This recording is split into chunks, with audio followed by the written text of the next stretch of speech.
বন্ধুরা, মাঝে মাঝে বাচ্চাদেরকে নিয়ে ঘুরতে যাবেন। আমি আমার বাচ্চাকে নিয়ে ঘুরতে আসছি আমাদের কুমিল্লা শহরের একটা সুন্দর পার্ক, এবং এই পার্কটাতে ঘুরলে খুব ভালো লাগে। আর প্রথম কথা হচ্ছে যে পার্কটাতে ঢুকতে কোনো টিকিট বা টাকা লাগে না, কিন্তু রাইডগুলো চড়তে টাকা লাগে। তবে রাইডগুলো খুবই সুন্দর, খুবই চমৎকার, চড়তে অনেক ভালো লাগে। জায়গাটা খুবই সুন্দর, খোলামেলা জায়গা।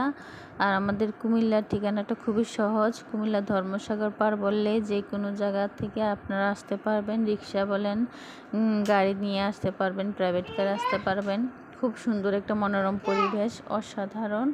এখানে পার্কটা অনেক সুন্দর, টিকিট লাগে না, কোনো টাকা লাগে না।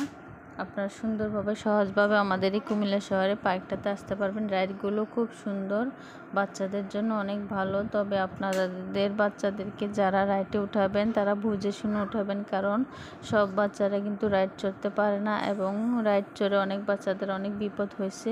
তো এই জন্য সবাই সাবধানে বাচ্চাদেরকে রাইডে উঠাবেন।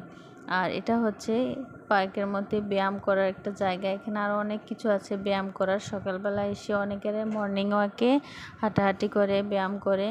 তো এটা সবার জন্য, এটা কিন্তু উন্মুক্ত পার্ক, সবাই আসতে পারবে এই পার্কে। তো এগুলো হচ্ছে ব্যায়ামের জায়গা। এখানে অনেক সুন্দর খেলাঘোড়া একটা আছে, এটার মধ্যে অনেক সুন্দর গেমস খেলে। খুবই সুন্দর পার্কটা, আপনারা আসলে দেখতে পারবেন। যদি ভালো লাগে আমার ভিডিওটি, প্লিজ সুন্দর করে একটা গঠনমূলক কমেন্ট করবেন। আর এই দেখেন, এই পার্কটার মধ্যে কি সুন্দর একটা চিড়িয়াখানার মতো দৃশ্য। মাটি দিয়ে বাঘ, ভাল্লুক এবং ময়ূর অনেক কিছু তৈরি করে রাখছে। তো আপনারা একবার এসে আমাদের এই পার্কটিতে ঘুরে যাবেন, এবং ভালো লাগলে সুন্দর গঠনমূলক কমেন্ট করে আমার